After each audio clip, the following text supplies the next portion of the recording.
देखिए, आप सभी को मैं हिंदी के 4 विराम चिन्ह के बारे में बताता हूँ। विराम का मतलब होता है आराम करना, रुकना, विश्राम करना। ठीक है, तो तीसरा क्लास, चौथा क्लास और 5वां क्लास सभी के लिए समझिए कि जो पहला है वो है अल्प विराम, यानी कि कम देर के लिए रुकना, कुछ समय के लिए रुकना, उसको अल्प विराम बोलते हैं, कॉमा भी बोलते हैं। एग्जाम्पल हमने आपको लिख करके दिखाया है। जब घर से आया, कॉमा लगा हुआ है, देखा अमित रो रहा है, और पूर्ण विराम है ना। तो इस तरह से अल्प विराम कॉमा लगता है। दूसरा है पूर्ण विराम, यानी कि इस तरह एक लकीर लंबी सी है, जैसे हमने लिखा अमित रो रहा है,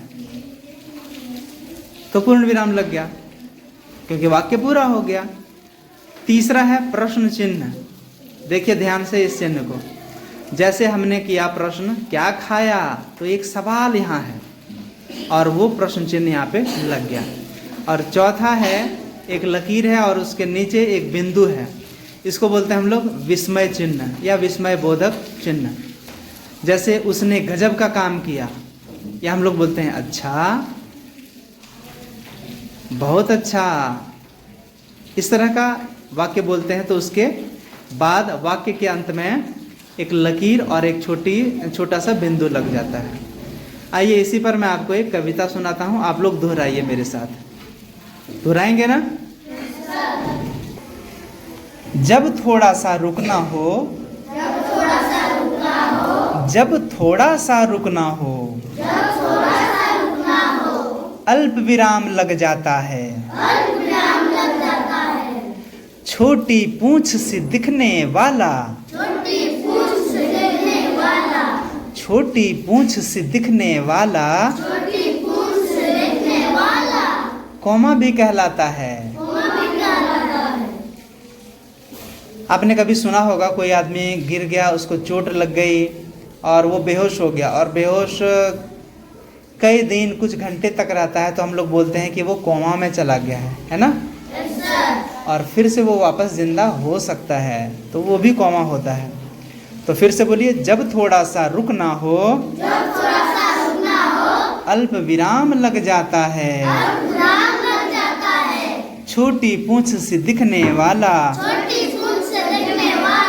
कॉमा भी कहलाता है। और कॉमा कैसा दिखता है देखिए, और देखिए ये है कॉमा। जब पूरा ही रुकना हो, तो पूर्ण विराम लग जाता है। जब पूरा ही रुकना हो, तब पूर्ण विराम लग जाता है। दादाजी का डंडा जैसा, फुल स्टॉप ये दिखता है। कैसा दिखता है दादाजी का फुल स्टॉप? दादाजी फुल स्टॉप इंग्लिश में कहते हैं दादाजी का डंडा जैसा। हिंदी में कैसा दिखता है दादाजी का डंडा जैसा? आइए देखते हैं, ये है दादाजी का डंडा जैसा पूर्ण विराम। जब सवाल कुछ करना हो, जब सवाल कुछ करना हो, तो प्रश्न चिन्ह लग जाता है। जब सवाल कुछ करना हो, तब प्रश्न चिन्ह लग जाता है। कुत्ते जैसी टेढ़ी पूंछ पर, कुत्ते जैसी टेढ़ी पूंछ पर कंकड़ लटका रहता है। क्या लटका रहता है? आइए देखते हैं किस तरह। ये देखिए, ये है कुत्ते की पूंछ और उसके नीचे एक कंकड़ लगा हुआ है ना। जब वाव वाव का भाव आए, जब वाव वाव का भाव आए, विस्मय चिन्ह लग जाता है। तब गुल्ली के ऊपर डंडा, तब गुल्ली के ऊपर डंडा अपना राज चलाता है।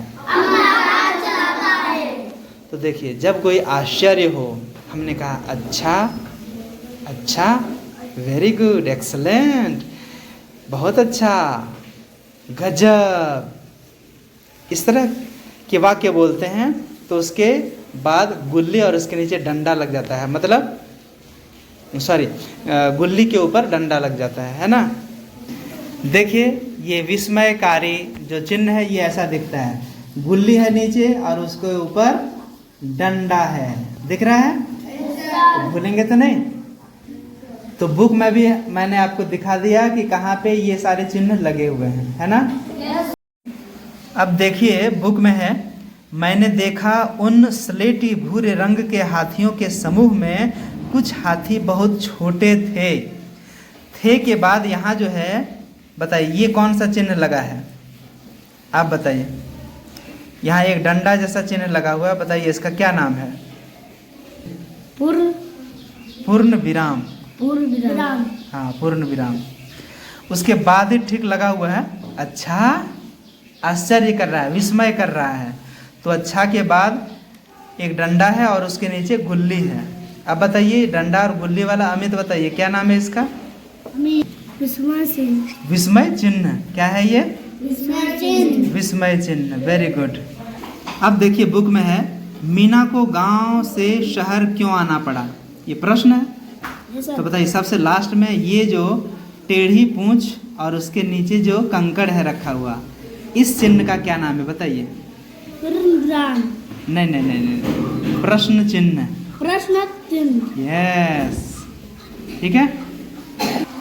अब इस चैप्टर में देखिए मैं पढ़ रहा हूँ, गौरैया आमतौर पर घर में या आसपास दिखाई देती है, पूर्ण विराम, है ना। बसंत गौरी जो गर्मियों में टुक टुक करते रहते हैं, थोड़ा सा रुक गया, पेड़ के तने में गहरा छेद बनाकर उसमें अंडे रखते हैं। तो देखिए टुक टुक करते रहते हैं, इसके बाद कौन सा चिन्ह है आप बताइए? अल्प विराम, वेरी गुड। तो समझ गए कि बुक में अल्प विराम, पूर्ण विराम, प्रश्न चिन्ह और विस्मय चिन्ह ये सारे रहते हैं, है ना। तो इसलिए विराम चिन्ह के बारे में हमने आपको बताया। अब आप लोग अपने अपने हिंदी की किताब निकालेंगे और वाक्यों में खोजेंगे कहाँ पे अल्प विराम है, कहाँ पे पूर्ण विराम है, कहाँ पे प्रश्न चिन्ह है, कहाँ पे विस्मय चिन्ह है। तो जिसके लास्ट में रहेगा, ठीक है, जो चिन्ह, उस वाक्य को पूरा लिख लेना है, समझ गए, और लिख करके दिखाना है। ये होमवर्क रहेगा, ओके।